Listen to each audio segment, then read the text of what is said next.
Okay, moving to the next topic. Okay, this is called crossing the border, which is a new one. And it's springtime finally, and many of us will take trips. Many of us travel certainly with iPhones or these things, or laptops or whatever. Many of us carry our entire lives in these things. So in this situation, you return home from vacation abroad, you're standing in U.S. Customs with your work laptop, you've been reviewing some documents on the laptop for a very sensitive deal between two well-known public companies. Your client does not want anyone to know about the deal. The customs agent comes over to you and says, turn over the laptop, plug in the flash drive with the documents, and I want to inspect it. What do? Anybody? Has this ever happened to anyone? This is an issue that has come up at our firm, and our firm now has a procedure in place that if you are traveling abroad, you cannot bring a personal laptop that has client confidential information on it. You have to bring a firm laptop which has no materials on it and then just has, Citrix, which is the portal to our firm's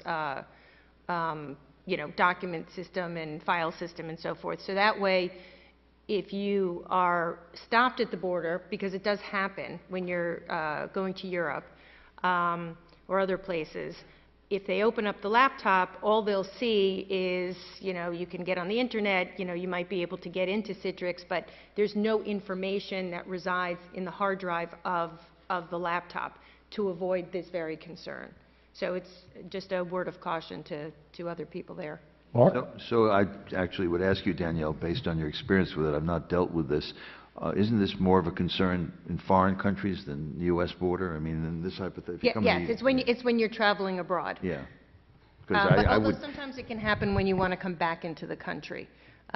Whenever you're going through any sort of customs or they have the right to open up your laptop. So I would just say that you take something that's completely clean and has nothing on the hard drive to avoid a situation where client confidential information is reviewed by customs. But you forgot to do it, and all of a sudden the customs agent... I don't think they have a right to read what's on your computer. Well, actually, Hal, I'm sure, is looking for a recent decision, and by coincidence, only a coincidence, Carl and I recently wrote a forum on this topic. So the New York City Bar Association put out an ethics opinion on it in 2017. Usually ethics opinions are 1 or 2 pages. This is like, it goes on. It's a magnum opus. It's fascinating. But one of the most amazing aspects is that the customs does not need reasonable suspicion, and they can search anything that's physically stored on the device, which is what gets to Danielle's point of if you have a remote access, you can't delve into it. But if there's a flash drive, they can look at it. If they want to ask for passwords to access your encrypted flash drive that you thought you so cleverly encrypted, they can do that, and they don't need any basis. I have a question. Can you say, I'm an attorney, I have I have privileged information? Yeah. So what the ethics opinion advises is that you should do that, in fact, and you should ask to speak to a supervisor if they're still doing it, and tell them this. But the reality is that they can still look at it, even if you identify yourself as an attorney and you say I've got confidential information, it then complicated gets into conflicting rules of professional conduct, which says, do you have to abide by the laws? And this is a law, and if a customs agent is asking you to look at it, you've got to show it to them, because otherwise you yourself are now violating another rule of professional conduct. You should comply, because it's an ethical. Otherwise, there may be a room with bars for you. Right? This and the ethics opinion cites to this has been upheld by the Second Circuit and other places. Now, you could... This may be a surprising issue for many of you. Yeah.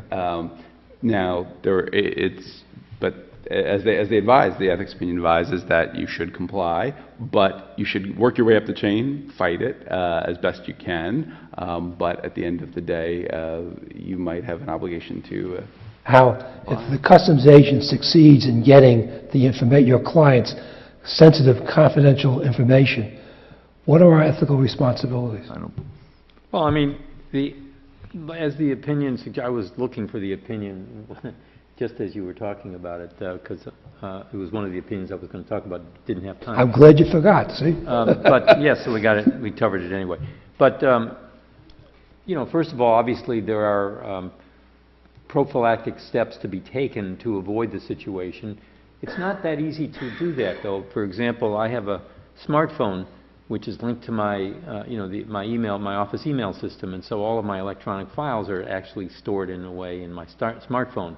And, you know, if they were to stop me and ask for my smartphone and ask to go into stuff, I mean, there's a lot of confidential information in my attorney files. There's not much I could do about that. I have to take my phone with me if I'm going somewhere.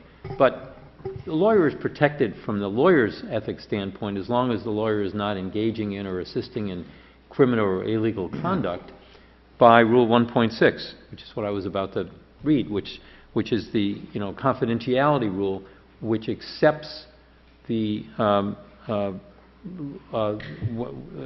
rule is that a lawyer may reveal confidential information, quote, when permitted or required under these rules or to comply with other law or court order. So it specifically accepts the lawyer from the obligation to maintain confidences when ordered to do so by law enforcement. So I totally agree with the notion that you try as hard as you can, take it up the ladder, appeal to whatever appellate body there may be, which is probably the board or supervisor. But at the end of the day, you comply with the law. All right, but before we get to Mark, but, you know, we know what the lay of the land is. We know this is out here. And we know Danielle's law firm has a protocol. As lawyers, do we have any obligation to anticipate the problem and limit what we bring with us? Well, that's what the ethics opinion says, is you have an obligation to take, you know, prophylactic steps to limit the problem as much as possible. And also, just below 1.6b is 1.6c, which says that you must take reasonable efforts to prevent inadvertent disclosure of confidential information, which is exactly what Danielle's been talking about in terms of now that you know that this is out there, and that's why I think this opinion is out there, is to let everybody know you should all be doing this. You should all be, you know, making sure that there's nothing on your desktop that says super confidential, don't let anybody see this. Right. You know? But again, it's an opinion. It's only an opinion, which means it's not binding. Of course. But it's certainly a valuable opinion, and law firms should take note of it. Well, I will say, though, that it is an opinion and people have to take note of it, but to the extent that you represent large organizations, and our firm does, we represent a number of banks, those clients are placing these demands on the lawyers, basically saying that if you're traveling internationally, you have to take adequate precautions to make sure that the confidential information you have for the matters on which you work for our company are protected. So, you know, you do have to go with a firm laptop. We even have iPhones, so if we're traveling abroad, we don't take our own personal iPhone, or if we do, we disable the firm's email from that and just have a completely separate firm phone so that you can have adequate protections on it. So it's not just that there's an opinion that suggests that you have to do it, but I think very often your need to do this is dictated by the demands of your clients who want you to take all appropriate and necessary precautions to protect their confidential information. Okay. Anyone else?